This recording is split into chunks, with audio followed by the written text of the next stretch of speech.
My name's Mary, and I work for WSP. It's a firm of civil engineers. I'm in the heritage department there, but previously I worked at Mola, and I worked as a geoarchaeologist, and it was in that capacity that I was approached by Citizan to join them on the foreshore at East Mersea and undertake some hand-augured boreholes during this low equinox tide survey in March. I felt hugely lucky to have been asked to visit, and I discovered an exquisitely beautiful place, and it was a great day out. So in this talk, I just want to explore some of the associations between very ancient mammal fauna that have been popping out of the cliffs and the archaeology that we've seen quite a lot of already. So let's just get this pointer working. So yeah, we're on the coast here, as we've seen. The dot I've put at Cardmore Grove, which is a site of special scientific interest and probably the most important geological site in Essex.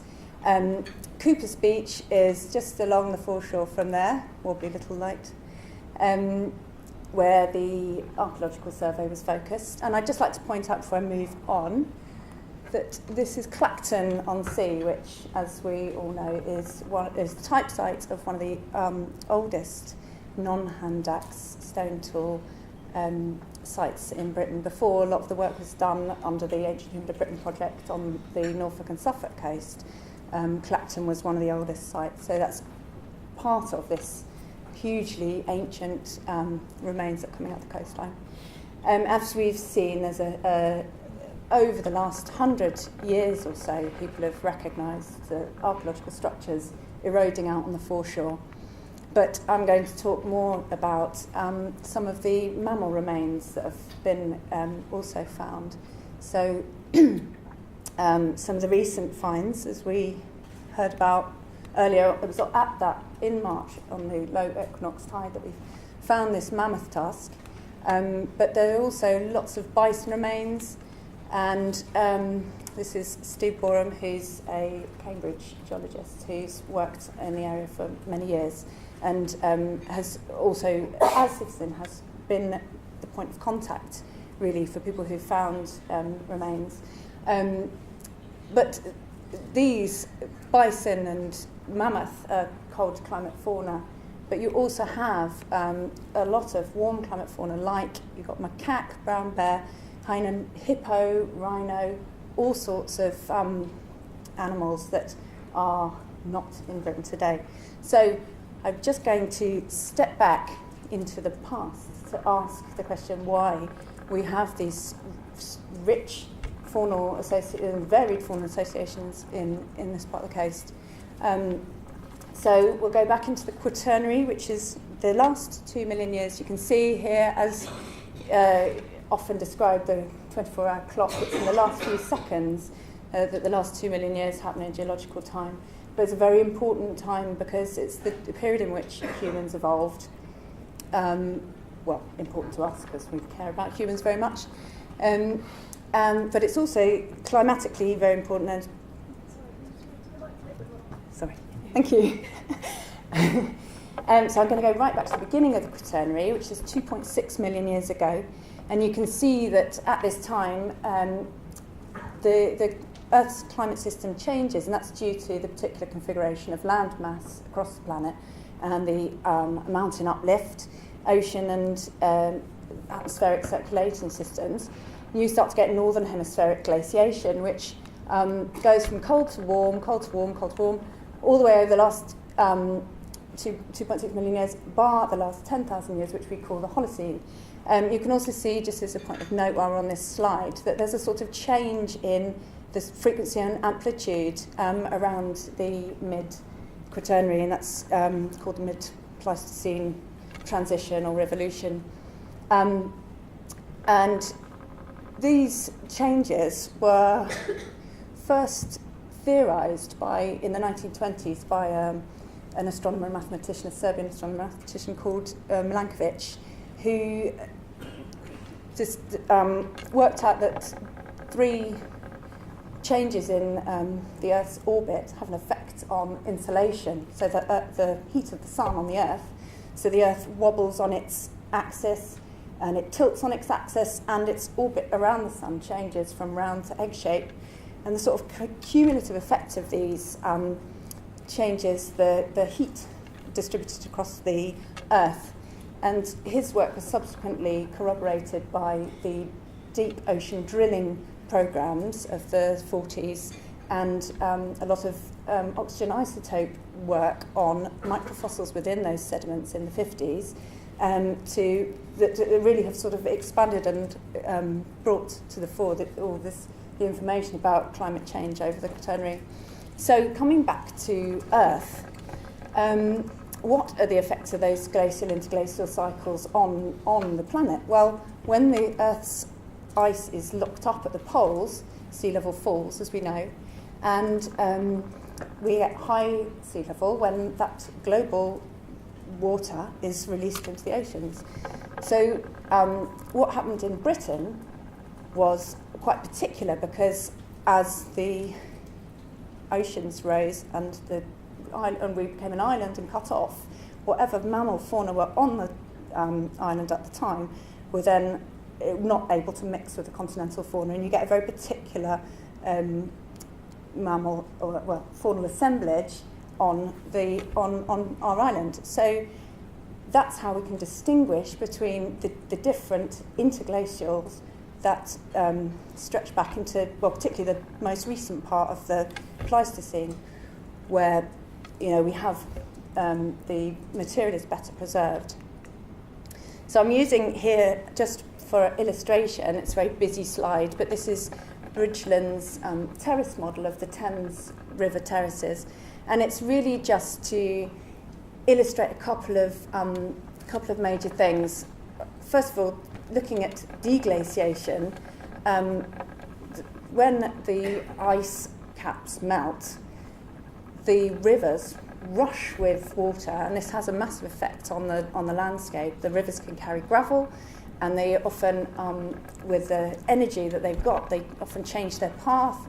They might flow through a floodplain which is multi-threaded or braided. Some of those channels will cut off, some of them will switch, some even change direction, and if they're blocked by ice, they can switch. And the rivers that are now extinct, that were very major rivers, can be mapped by their gravel components. So two rivers, for example, the Bytham and the Ancaster, were rivers that were very major rivers that drained the Midlands, and are known because people have looked at the gravels buried and matched the gravels to the sources of these rivers, and they're completely extinct nowadays. So the things I wanted to point out on this slide, firstly, is the timescale. So this is the system of counting back from the glaciers and interglacial cycles. So we're in our interglacial is called the Holocene, and we call that number 1. And all the odd numbers are the interglacials, and all the even numbers are the glacials. So we generally count back. I mean, it's more complicated than that, because some in this sort of stage, for example, 4 to 2, it was a complex, and we don't really see a warm period in 3. But these major here, I'm just going to point out these 11, 9, and 5e are all interglacials and 1 are all interglacials that we see represented at East Mersea. And I'd also like to point out that we go back to number 12, which is called the Anglian glaciation. It was a really massive glaciation where the ice sheet came all the way down to Finchley Road. The terrace model also shows very clearly, which isn't necessarily so clear at East Mersea, but just to point out that over time you have regional uplift of the Earth's crust. So during deglaciation, when the ice melts and all the rivers carry their bed load down to the coasts, not only have you got the release of the weight of the ice from the centres, which in the last glacial, for example, was Rannoch Moor, but you've also got the effect of the weight of the sediment being relieved from the continental landmass. So the southeast England, as you probably know, has been subject to this bobbing up effect. And so what you find is the older gravel terraces higher, and this is particularly well illustrated in the Thames because it's on a good axis. But the bobbing up effect can vary hugely between even quite closely spaced sites. It depends very much on its location. And I think that was it. Oh yeah, and just to point out as well that the interglacial sediments are often very much more fine-grained, and in the Thames they get sort of sandwiched within the within the terrace, within the gravels itself. So moving to Mersea. Since the this is the Anglian Paleogeography. So you can see here that the Thames Medway system was coming up the coast, up the peninsula here, and exiting around Cudmore Grove. And so looking at, we only know this from, like I said, looking at the gravel, the types of clasts, types of gravel components, rock components in the gravel bodies. So they mapped all these ancient courses of the Thames and the Blackwater. In fact, this is another Thames gravel before the Anglian. The Thames flowed across the Vale of St Albans, and that ice sheet, the Anglian, pushed the Thames into its current position. So the idea that the sediments have a huge story to tell is like a time machine going back if you auger through the sediment. So we wanted to exploit that at this low equinox tide and combine it with the aerial survey and the field walking survey. And so that's what we did. We took the auger equipment out onto the foreshore, and we did 5 boreholes. And it was really difficult conditions because once everything gets sticky and slippery, it's very difficult to push the gouge back into the sediment. But basically, it's a sort of half-metre open-sided metal gouge. You push it in, pull it out, hope the hole stays open, clean it off, record the sediment, clean the gouge out, push it down for the next half metre. So the first hole we just went straight in there and went through the trackway, or one of the trackway spots that we knew through, sort of brushwood, Bronze Age trackway. And this is an example of the type of sediment we were getting. It was all very fine, silty clays, and in fact it just went on and on like that. There were a couple of organic bands, but it basically went down 2.5 metres under that trackway. So here are the locations.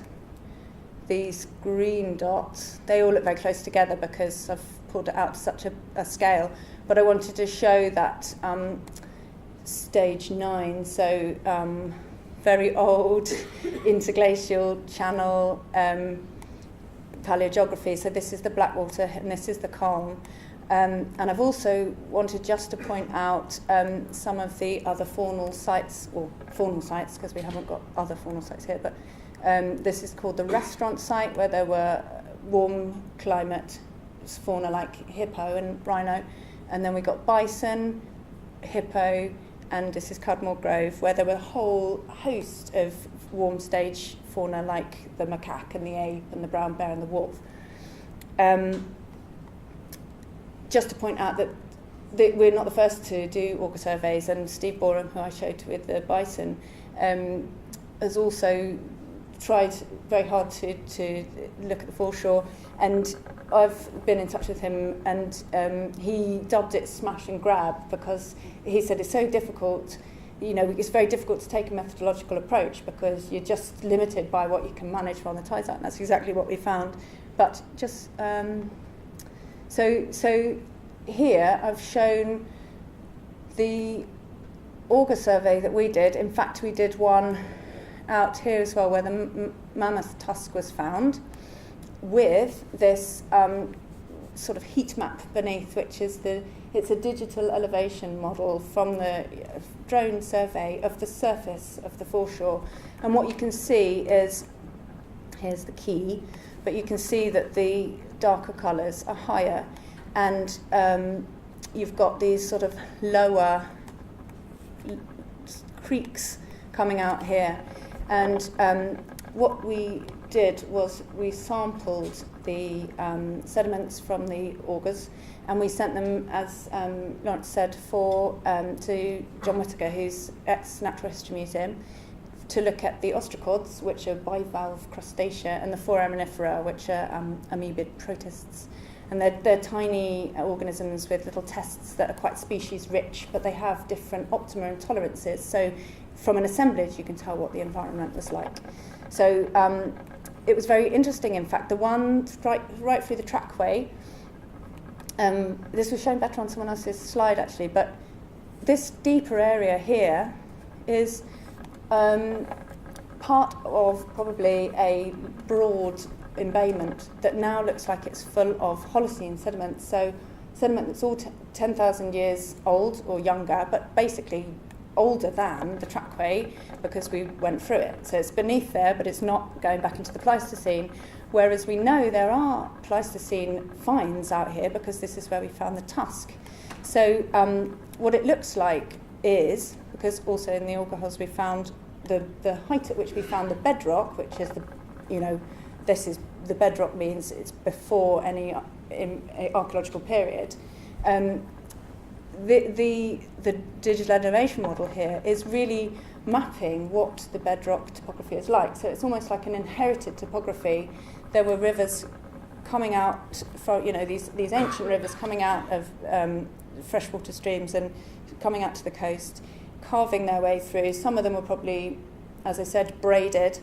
And where they were leaving material in that was much, much more ancient, so geological, these sort of high points remained. And it's probably the high points that the trackway, the Bronze Age trackways, are linking up, or at least they're crossing what seems to be a broad area of tidal flats with creeks that we can see here. And although this the survey that the drone survey that produced this digital elevation model does actually map what the OS seems to map as the sort of edge of the sandbanks, it gives a great deal more detail than you have there, and you can really see the sort of landscape that people were navigating. So the Tusk, which was found also on that day, it's a great excitement obviously, was found within these within sort of sandy gravel. And the sandy gravel is essentially modern, it's a marine deposit. But beneath that, because we did a borehole nearby and we sent off those samples as well, beneath that it seems that there is not that outer estuarine or marine component. So in fact it looks like it was probably an interglacial sediment, either one, the Holocene that we're in at the moment, or the last one, 5E, which was a very warm period, that's directly beneath the foreshore. And that was in fact the case with, I'm just going to go back, sorry, I didn't say, the ones I've highlighted are the archaeological features, so I just threw in all the dots. The green ones are the boreholes, the red ones are all points on timbers, and the highlighted ones are features. But of these boreholes, we found that in fact the ancient or historic environment was pretty much directly beneath. So it looks like the erosion that is taking place at the moment is continually sort of removing the next layer and depositing a layer. But if you don't need to scratch very far beneath the surface to get to a sort of bona fide part of the past. And so this slide is I kind of wanted to pull everything together here. Essentially what it looks like you have is 4 separate interglacials represented on the coast. So as I said, you've got Clacton, which is the interglacial that is numbered 11, which is called the Hoxnean. And then you've got 9 at Cudmore Grove, which is the type site is Purfleet. And this is where the macaque and brown bear and wolf were found. And in fact, it was mainly identified by its hepatofauna and mollusks as well. But interestingly, these sites here, so the bison and 2, the hippo and the restaurant site, all look like they're, well, not the bison site, these two look like their last interglacial sites. So they've got rhino and hippo. And there's a little lobe of London clay here. So what we're seeing here, this sort of bedrock high that I was talking about, so, you know, it's probably part of a sort of remnant bit of topography. Similarly here, separating, you know, much older deposits there, number 9, and then here you've got 5, and then the bison one is probably 3. But essentially you've got a series of nested channels. So the channels might be deeply buried and the remains are in the channels, and as it's eroding, you've got a series of different channels of different ages, and the material's all coming out at the same time, but actually they're you know, from very different Quaternary stages. So it can often look really confusing. But here, where we were doing our archaeological survey, it looks like this part of the embayment is probably all Holocene sediment. But certainly where the Mammoth tusk was found, it's not going to have moved that far, and it's directly over some other interglacial sediment, which is just really interesting. I mean, this is all initial thoughts, really, because we've got so much information from a few hours on the foreshore, and so much thought can go into it, and reconstructing these paleogeographies. So I didn't dwell on the paleogeography here for the stage 3 woolly mammoth. You can see the paleogeography is very different at that time, with, you know, the coal and the black water and the coming out there. And so that's it, really. We've got this hugely dynamic coastline with really mixed faunal assemblages, and the archaeology as well. But it's got such an incredible story to tell, and it might be such a special place because it's like an inlet, involution of the coast. So it's set back a bit. It's not necessarily prone to the sort of marine coastal erosion that other sites might be, or it might be its particular erosional history with the rivers where they are, or might be to do with the uplift history. But these are all things to think about for the future, and also this idea that we have to at least attempt to get some more methodological borehole survey in, which Steve Boreham and some of his students are actually doing at the moment, so it'd be great to sort of marry up our work with their work. And that's it. Thank you very much.